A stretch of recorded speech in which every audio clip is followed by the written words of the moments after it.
Get woke, go broke. That's the lesson the Disney Corporation is learning right now, folks. They took on Ron DeSantis, they took on the Republicans, they took on our way of life, and now they're paying the price for that. Folks, I'm Carmine Sabia. I'm your host here at Explain America. So happy that you could join us today. Before we get started, please make sure you like, you comment, and you share this video. It really helps with the algorithm and helps get the video and our news out there.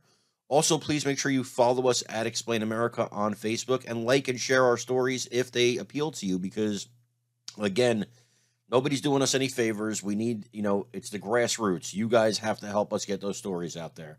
We really do appreciate it for those of you that do that every single day. Avatar, The Way of Water, supposed to be the blockbuster of the year. Have you even heard about it?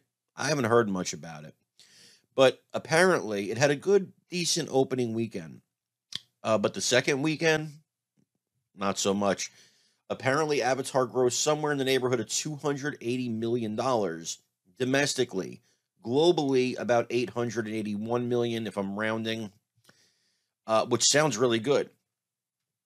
Except that you take into account all the production costs and the advertising and the promotion of the movie. And even according to the man who made the movie, James Cameron, the movie needs to make about $2 billion with a B, $2 billion just to break even. Now, if it gets to break even, that's still kind of a failure because, I mean, would you invest $2 billion if I told you, hey, if this all works out, you'll get your money back?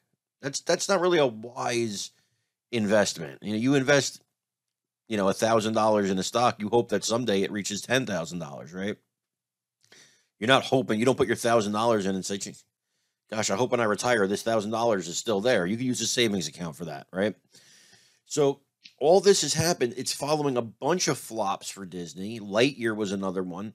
A bunch of flops with woke politics embedded into the movies with a woke company that decided to take on Ron DeSantis over a bill that very simply said they didn't want to teach anything about sexual orientation or anything like that to kids younger than third grade, which somehow was controversial to people. I don't know how that's a controversy, but it was controversial to people.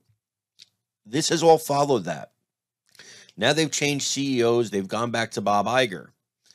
And maybe he's the guy that's going to get the politics out of Disney. Maybe he's the guy that's going to stop trying to take on Ron DeSantis, stop trying to take on Florida, stop trying to take on Republicans, stop trying to push a woke agenda on us. Don't forget, this also comes after, one of their people said that they try to insert LGBTQ themes into movies, like unbeknownst to people. So they're sneaking them in there. It's like you're going to see a kid-friendly movie, and bam, here's something you didn't expect to have to explain to your kid later on.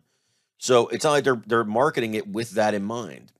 And so, now they're bleeding money. And frankly, I'm not surprised by it. And maybe it's a wake-up call for them and the rest of Hollywood. Hey, folks, again, I want to thank you for joining us here at Explain America today. Again, I'm your host, Carmine Sabia. Please make sure to follow us every day on Explain America on Facebook, and please go to explainamerica.com for today's top hot conservative stories. Please make sure you like, comment, share, and follow, and subscribe. It really helps us out. We love you guys. God bless you. Take care, everybody.